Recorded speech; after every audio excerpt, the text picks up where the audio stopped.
क्या फोर्सफुली ऐसा हो सकता है कि पाकिस्तान से मुकम्मल इवेंट आईसीसी कहीं और शिफ्ट कर दे फोर्सफुली? कि जय शाह चूंकि आईसीसी के चेयरमैन है, वो इस चक्कर में है कि बोर्ड मीटिंग बुलाई जाए। अगर कोई मामला हल नहीं होता तो बोर्ड मीटिंग जब वो बुलाएंगे और पाकिस्तान से चैंपियंस ट्रॉफी को बाहर लेकर जाएंगे, उस सूरत में वो इस पर भी गौर करें कि उसके कानूनी असरात क्या होंगे। क्या पाकिस्तान क्रिकेट बोर्ड लीगली कोई एक्शन लेगा? At the end of the day money matters, no? कब तक मनी मैटर्स करते रहेंगे?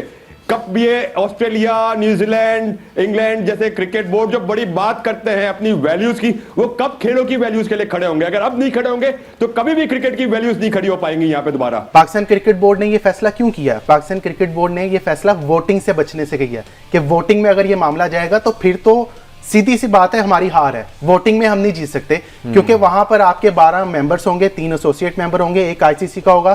तो एक्स्ट्रा बजट जो है वो रखा गया था जब जय शाह आईसीसी की फाइनेंशियल कमेटी के चेयरमैन थे, तो लग यही रहा था कि पाकिस्तान को कहीं न कहीं भारत डिच जरूर करेगा, और यही हुआ। तो पाकिस्तान ने, अगर पाकिस्तान पार्टिसिपेट नहीं करता या पाकिस्तान बायकॉट कर देता है या आईसीसी पाकिस्तान को निकाल देता है, तो पाकिस्तान के बगैर आप टूर्नामेंट करवा के देख लेना। किसी सूरत हाइब्रिड मॉडल नहीं चलेंगे। तो ये हाइब्रिड मॉडल नहीं होगा क्या? अगर आप जाके भारत जो है तीनों मैचेज और फिर अगर सेमीफाइनल फाइनल खेलता है तो कौन सा मॉडल होगा?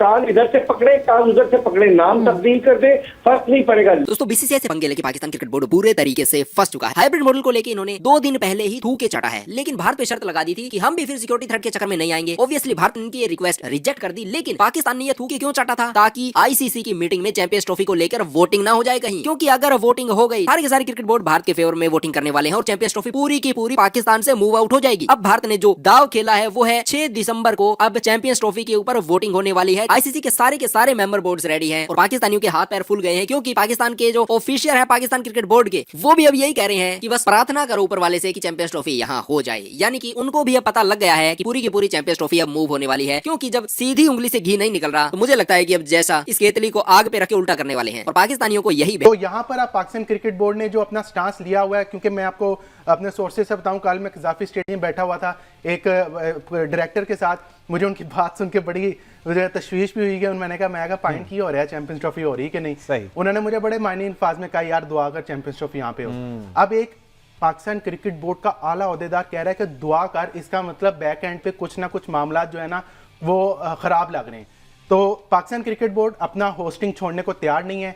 इंडिया जो है अपने किसी भी शर्त को मानने को तैयार नहीं है। क्यों? क्योंकि उनको आते गंदी पड़ी हुई थी। अब अगला सवाल ये बनता है, क्या फोर्सफुली ऐसा हो सकता है कि पाकिस्तान से मुकम्मल इवेंट आईसीसी कहीं और शिफ्ट कर दे फोर्सफुली? देखें, आज इंडियन मीडिया ने एक और शोशा यही छोड़ा जो आपने भी बात की है कि आईसीसी जो है वो अपना पूरा टूर्नामेंट जो है वो बाहर लेके जाने की तैयारी कर रहा है कि पूरा टूर्नामेंट अगर पाकिस्तान क्रिकेट बोर्ड मामला हल की तरफ नहीं आता। हालांकि पाकिस्तान क्रिकेट बोर्ड ने तो आपको सोल्यूशन दे दिया। पाकिस्तान क्रिकेट बोर्ड ने सोल्यूशन हो ही नहीं सकता। पाकिस्तान क्रिकेट बोर्ड ने पूरी कौम के सामने स्टांस लिया कि हम हाइब्रिड पे नहीं जाएंगे, और पूरी कौम के सामने हाइब्रिड पे गए, सिर्फ क्रिकेट की बेहतरी के लिए, सिर्फ क्रिकेट के लिए एक उन्होंने स्टेप बैक किया। अब अगर इंडियन क्रिकेट बोर्ड ये भी नहीं मानता कि आप जितना जो वो खुद नहीं करना चाहता वो पाकिस्तान से करवाना चाहता है, इससे ज्यादा ढिठाई क्या हो सकती है? अगर आप इतने ही हैं पावर वाले तो आप ठीक है, आप धड़ल्ले से कहें। देखें, हम तो धड़ल्ले से कहते हैं आप हमारे बगैर, हम आपके बगैर खेल लेंगे। आप में अगर इतनी पावर है, आप भी धड़ल्ले से कह दें कि यार हम पाकिस्तान के बगैर खेल के दिखाएंगे। खेल ही नहीं सकते। अब बीच में दुबई आया है, यूएई आया है। मैं आपको सोर्स बताता हूं कि यूएई ने आके बीच में ये सारा मामला हल करवाया। क्यों? क्योंकि यूएई के, जिसने मैंने आपको पहले बताया था, आईसीसी के 3 मेन स्पॉन्सर तीनों इंडियंस हैं, जिसमें आपके एक फ्लाई एमिरेट्स है, जिसमें डीपी वर्ल्ड है, और एक तीसरा भी है, वो ज्यादातर आपके इंडियंस हैं, दुबई के हैं। तो भाई वो तो पैसा चाहेंगे, उनको तो चाहिए पाकिस्तान इंडिया का मैच, तो वो पाकिस्तान इंडिया के बगैर जो है वो करवा ही नहीं सकते। अब 5 दिसंबर को बाकायदा एक तकरीब होनी है जिसमें जय शाह साहब के जो हलफ उठाएंगे वो ऑफिशियल जो है वो चेयरमैन बन जाएंगे। अभी तो 1 दिसंबर से बन गए हुए हैं, आल्दो के 2 दिसंबर को। आखिर एक और सवाल, क्या पाकिस्तान के पास कानूनी ऑप्शन कोई मौजूद है? कानूनी जंग की जा सकती है इस मामले के ऊपर? बड़ा आपने मासूमाना सवाल किया है। मैं इसी सवाल पे आप पे सवाल फेंकता हूँ, हमने कानून कहाँ लेके जाना? कानून सारा इंडिया का है। आईसीसी के पास आप इंटरनेशनल कोर्ट ऑफ जस्टिस में जाएंगे, एग्जैक्टली वहां पर पैसा चल जाएगा। पाकिस्तान क्रिकेट बोर्ड ने ये फैसला क्यों किया? पाकिस्तान क्रिकेट बोर्ड ने ये फैसला वोटिंग से बचने से किया कि वोटिंग में अगर ये मामला जाएगा तो फिर तो सीधी सी बात है, हमारी हार है। वोटिंग में हम नहीं जीत सकते क्योंकि वहां पर आपके 12 मेंबर्स होंगे, 3 एसोसिएट मेंबर होंगे, एक आईसीसी का होगा, तो वो तो सारे चलते। इवन आपका साउथ अफ्रीका क्रिकेट बोर्ड, आपका वेस्ट इंडीज बोर्ड, आपका श्रीलंकन बोर्ड, तमाम बोर्ड आपके आईसीसी रेवेन्यू पे चलते हैं। तो आईसीसी का रेवेन्यू आपका 80% इंडिया लेके आता है। तो अगर आप इंटरनेशनल कोर्ट ऑफ जस्टिस में भी जाएंगे, वहां पर मामला डिले हो जाएगा। जब डिले में जाएगा तो ऑब्वियसली ये इस चीज से कोई इख्तलाफ राय नहीं किया सकता या कोई दो राय नहीं है कि इंडियन क्रिकेट बोर्ड इस वक्त सबसे बड़ा है, पैसे फाइनेंशियली भी, और उनका जो मॉडल है फाइनेंशियल मॉडल, उसके मुताबिक ही जो छोटे बोर्ड्स हैं लाइक नमीबिया हो गया, नेपाल हो गया, जो एसोसिएट टीमें वो इंडियन मॉडल पे ही चलती हैं। आप किसी भी टीम को उठा के देख लें, आप जो बॉर्डर गवास्कर सीरीज शुरू हो रही है, आपने कभी पाकिस्तान की सीरीज 5 मैचों की सीरीज देखी है? हमेशा इंडिया की सीरीज 5 मैचों की सीरीज होती है, चाहे वो पटौदी सीरीज हो, चाहे वो बॉर्डर गवास्कर सीरीज हो, चाहे वो श्रीलंका के साथ हो, जिसके साथ भी मर्जी हो, तो उनको ज्यादा रेवेन्यू आता है। लेकिन यहाँ पर बात एथिक्स की है। जब बात एथिक्स की आती है तो माजरत के साथ हमारे इंडिया जो हमारा पड़ोस है, उनमें एथिक्स जो है उनके पास से भी गुजरी नहीं है। तो आज इस उनकी सुस्ती की वजह से, उनकी नहली की वजह से, उनकी काहली की वजह से, उनकी हठधर्मी की वजह से आज एक बार फिर चैंपियंस ट्रॉफी के मामला वहीं पे खड़े हैं जहां पर 1 महीना पहले थे। आल्दो के 3 से 4 दिन पहले खबरें पॉजिटिव थी, जब पाकिस्तान क्रिकेट बोर्ड ने इस पे अपना स्टांस जो है वो थोड़ा बैकफायर किया और उन्होंने कहा कि ठीक है, हम फ्यूजन फार्मूला या पार्टनरशिप फार्मूला देते हैं। लेकिन अब इंडियन क्रिकेट बोर्ड को वो फार्मूला भी जो है वो रास नहीं है, या इज्जत उनको रास नहीं है। भैया अगर आपने हमारे घर नहीं आना तो मत आए, और हम भी आपके घर नहीं आएंगे। फिर आप हमारे बगैर खेल के दिखा दें, सिंपल सी बात है। मैं इंडियन मीडिया को जो है वो मुखातिब करता हूँ, वो बड़े शोर मचा रहे हैं जी कि पाकिस्तान हमारे बगैर खेल के दिखाए।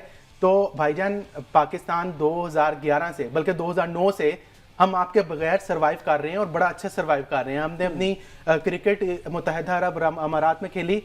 एक्स्ट्रा बजट जो है वो रखा गया था जब जय शाह आईसीसी की फाइनेंशियल कमेटी के चेयरमैन थे, तो लग यही रहा था कि पाकिस्तान को कहीं न कहीं भारत डिच जरूर करेगा, और यही हुआ। तो पाकिस्तान में यहाँ थोड़ी सी हमें लॉबिंग करनी चाहिए थी। अब आप देखें ना कि सारे ममालिक उनके इन्फ्लुएंस में है। अफगानिस्तान को देख लें, अफगानिस्तान के खिलाफ हमारे वजीर इत्तलात ने एक बयान दे दिया उनके हवाले से, खिलाफ नहीं, लेकिन वो भी आंखें दिखा रहे हैं अफगानिस्तान वाले भी कि सिक्योरिटी, उनके यहाँ क्या सिक्योरिटी है। तो लगता ही है कि हमने लॉबिंग प्रॉपर तरीके से नहीं की। आखिरी कार्ड हमने बड़ा जबरदस्त खेला है कि जनाब अगर आप नहीं आते तो हम भी नहीं आते, हाइब्रिड मॉडल का नाम तब्दील करें और इसको आप रख दें फ्यूजन मॉडल या पार्टनरशिप मॉडल। तो इस पे भारत थोड़ा परेशान है। लेकिन जो मेरे पास इत्तलात हैं, जो मेरी भारतीय सहाफियों से कुछ एक दो से बात हुई है, जो बीसीसीआई से राब्ते में है, क्योंकि ज्यादातर तो इस वक्त एडिलेड में मौजूद हैं, लेकिन उनका ये कहना है कि इस परेशानी के बाद भारतीय क्रिकेट बोर्ड अब ये चाह रहा है कि इस मामले को एक मर्तबा सेटल किया जाए। और वो इस चक्कर में है कि जय शाह चूंकि आईसीसी के चेयरमैन है, वो इस चक्कर में है कि बोर्ड मीटिंग बुलाई जाए। अगर कोई मामला हल नहीं होता तो बोर्ड मीटिंग जब वो बुलाएंगे और पाकिस्तान से चैंपियंस ट्रॉफी को बाद लेकर जाएंगे, उस सूरत में वो इस पर भी गौर करें कि उसके कानूनी असरात क्या होंगे। क्या पाकिस्तान क्रिकेट बोर्ड लीगली कोई एक्शन लेगा? क्या अपने आप को आईसीसी से आइसोलेट करेगा? बहुत सारे सवालात हैं जिनके जवाब, लेकिन सवेरा जैसे भी ये जो वोटिंग की क्या कोई जरूरत बनती है? मतलब पाकिस्तान तो तैयार है ना, इवेंचुअली वोटिंग यही शायद एक आखिरी रह जाएगा। दैट ऐतराज क्यों नहीं उठाया गया? अक्टूबर की 21 तारीख को शेड्यूल सर्कुलेट किया गया जिस बोर्ड से कहा कि हम इस शेड्यूल पे एग्री हैं, किसी ने कोई कंसर्न रेज नहीं किया। 21 अक्टूबर तक आपको कोई ऐतराज नहीं था। अचानक आप 6 नवंबर को कहते हैं कि हमारी हुकूमत हमें इजाजत नहीं दे रही, और जब हुकूमत से सवाल किया जाता है वो कहते हैं कि बीसीसीआई का स्टेटमेंट है, उसको देखें कि बीसीसीआई का कहना है कि हमें सिक्योरिटी कंसर्न है। हालांकि बीसीसीआई का ऐसा कोई स्टेटमेंट कहीं एग्जिस्ट ही नहीं करता। एटलीस्ट मेरी नजर से, पब्लिक की नजर से बीसीसीआई का स्टेटमेंट की जब बात होती है, स्टेटमेंट की मतलब ये होती है कि पब्लिक में आपने कोई बयान दिया। बीसीसीआई ने पब्लिक में भी कोई बयान नहीं दिया, खुल के ना इंडियन गवर्नमेंट ने कोई बात की है, खुल के ना बीसीसीआई ने कोई बात की है। बीसीसीआई की तरफ से राजीव शुक्ला जो उनके वाइस प्रेसिडेंट है, उन्होंने कहा है कि हमारी तो पीसीबी से बातचीत जारी है और हमें जो हुकूमत कहेगी हम वो ही करेंगे। हुकूमत कहती है कि हमें तो बीसीसीआई ने है, और ये भय दिखा इनका इनकी स्पोर्ट्स टॉक में, जिसमें ये भारत और भारतीयों को ही कटघरे में खड़ा कर रहे हैं। अब ये बात भी हजम होने वाली नहीं है कि जो पूरा एक देश ही हेट्रेड के ऊपर बना हो, उसके रहने वाले लोग, उसमें जिनकी परवरिश हुई है, वो जो सारी दुनिया में सिर्फ और सिर्फ गलत हरकतें करने के लिए कुख्यात हैं, वो आरोप लगा रहे हैं भारत के ऊपर। बात हजम होने वाली नहीं है, लेकिन इनको भी मुझे लगता है कि जो घुटी पिलाई गई है उसके अकॉर्डिंग जो इनकी बात नहीं मानता वही गुनेगार हो जाता है। जो इनके पूर्व क्रिकेटर हैं वो ये कहने आ जाते हैं कि मौत तो एक दिन आनी है, अगर मर गए तो क्या हो गया, आ जाओ पाकिस्तान में क्रिकेट खेलने। चाहे वो एक्स पीसीबी के चेयरपर्सन हो, वो भी आपको यही कहते दिखेंगे कि जो सारी गलती हो रही है यहाँ जो सिचुएशन है ये सारी इंडिया खराब कर रहा है, जबकि ये फैक्चुअल बातों को नकारने पे आ जाते हैं। जो श्रीलंका की टीम पे हमला हुआ है, जो न्यूजीलैंड के साथ हुआ है, उसको ये पुरानी बात कह के बुलाने लग जाते हैं। अगर आपको एक गली में एक दिन कुत्ता काट देता है तो तीसरे दिन आप वहां जाओगे कि चलो वो तो पुरानी बात थी, आज तो क्या पता वो कुत्ता सामने खड़ा है, और आप सोचोगे कि यार ये कुत्ता आज मुझे नहीं काटेगा क्योंकि ये तो पहले काटा था, इस बार ये नहीं काटेगा। पाकिस्तानियों का यही लॉजिक है जो ये लेके आ जाते हैं।